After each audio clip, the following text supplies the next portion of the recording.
Quick video, fourth fan of the night. Some of you guys may remember this yellow blenderfan motor from 2VU Fans. Rick has been obsessed with it ever since he was a kid. I remember seeing this on the website and was always wondering, like, what environment would I feel so old that somebody was looking at 2VU Fans when they were a kid. Oh, I definitely, yeah. I was 14 roughly when I was watching that originally. So anyhow, he's been bugging me about this for as long as he's been coming up here.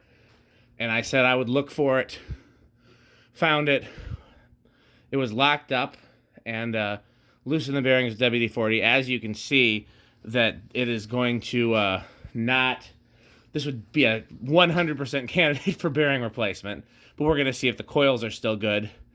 And if they are, I think Rick's thinking about taking this back to Chicago and doing a restoration on it.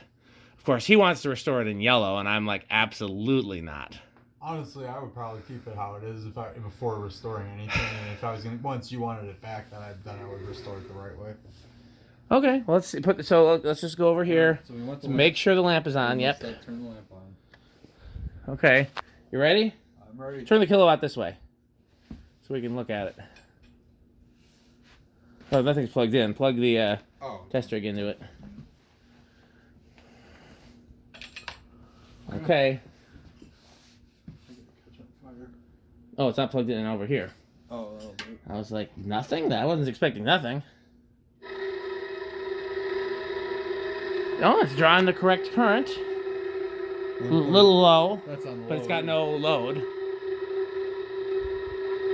Well, I was wrong. Those bearings are totally usable. Bedroom quiet. Oh, are you kidding me? This is silent. Well, honestly... Okay, that's better than I would have thought. I'm pretty impressed that it runs. That's about, yeah, current-wise, it's about right. Yeah. Here, put your hand on it. You're gonna load it.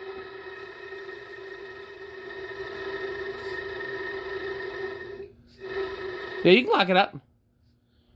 Yeah, it's low because it would normally draw about 1.5 amps. So maybe the capacitor needs to be changed. Or again, they came in all different sorts. So maybe this one's just right. Some were lower. Yeah, but not totally dead. All right. No, well, both coils obviously work. Right. So what I would do, since you have to open it to change the bearings anyhow, I would definitely varnish the windings because it definitely sat locked up for some years. So I would trust it. Yeah, to run on these bearings. Oh, I forgot the lamps. Oh, no wonder the current is low.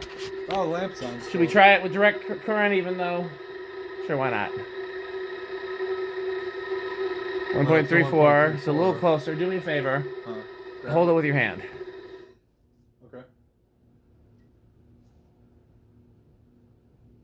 1.42. That's actually about right. Okay. All right. Okay. Rick, how happy does that make you? I'm very happy to see that it's alive. I wasn't sure what was going to happen. Does that actually does this counteract the bad news of today?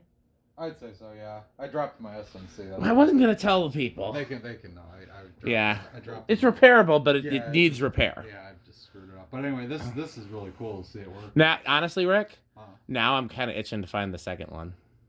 There were two. That's right. I forgot you had two of them. Okay. Yeah. Yeah, that might have to be a mission for next time. Yeah. But still, I mean, considering it was locked up and now it spins, I mean, the bearings are shot. But yeah, no, I mean, open it up, varnish the windings, put new bearings. And I think it would probably be an okay run. It'll run perfectly like that.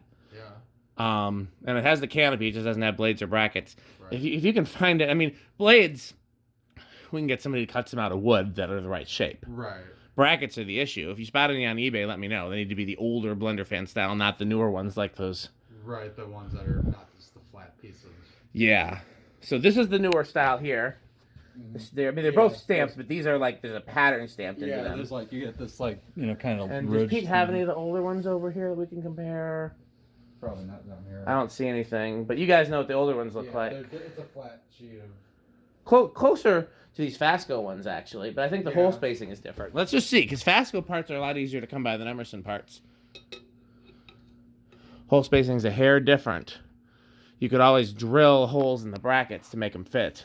Right. But I don't know if they'd fit. Well, They'd fit on a 3-blade for sure. You have to thread them. I also don't know if the pitch is correct. Right.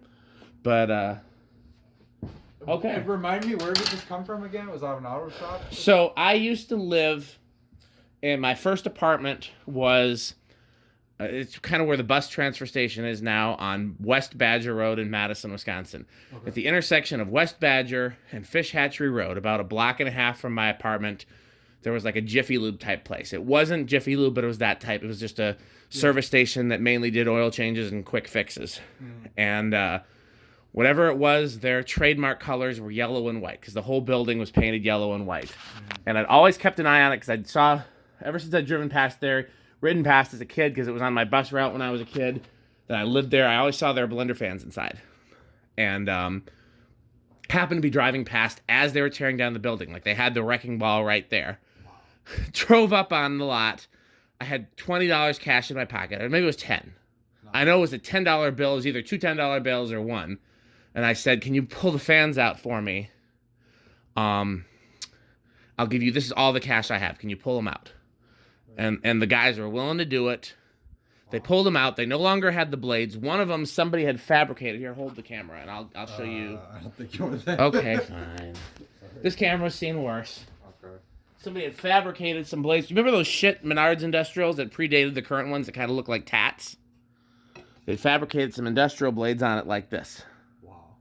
And then the other one had no blades. And it was clear that it hadn't had blades in a while because it was installed where they'd moved. There was a hoist or a beam or something that was in the way, so they clearly had to remove the blades years ago. Right. And they were locked up when you got them. So. Both of them were locked up. So yeah, I had the intention of buying blades and brackets. I'm like, somebody will have some spare blades and brackets. My intention was to buy blades and brackets and restore them because this was my favorite version of the blender fan. Didn't have a single one at the time. And never got around to buying the parts. Never got around to fixing them up. My plan was, like I said, to take them apart and strip them and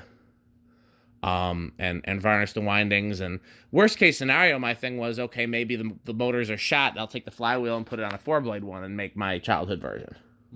Yeah, but yeah.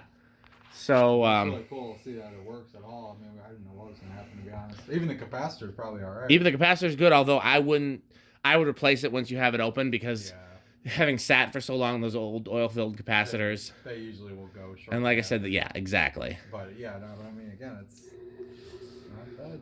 And obviously a little bit of the old magic elixir got it to at least. It was locked up. It was completely locked. Completely locked. You couldn't turn it by hand. But I knew that with a little WD-40, I could probably get it so we could at least see if it worked. Well, Rick's got to get back to Chicago, so we will see you guys soon. Thanks for watching.